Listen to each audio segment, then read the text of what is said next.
Okay, so your partner is just, like a punching bag for you now. Okay, so what you're gonna do, we're gonna split it. I'll just show you first the whole drill first, and then we're gonna split it into sections, okay? So then you will get an idea how nice you can move around the guy and just punching him from any angles, okay?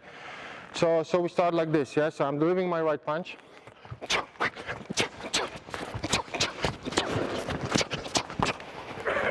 Okay, so right goes, boom. As I'm recoiling, I'm immediately stepping out, because this is what I plan to do, yeah?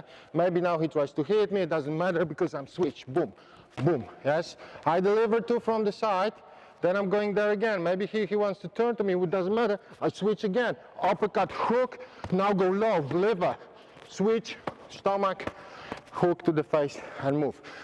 Easy, I know. Let's just split it first, okay? So first what I want you to do is this movement, cross, and as you recoil, you switch and deliver two strikes. Okay, so we have like this.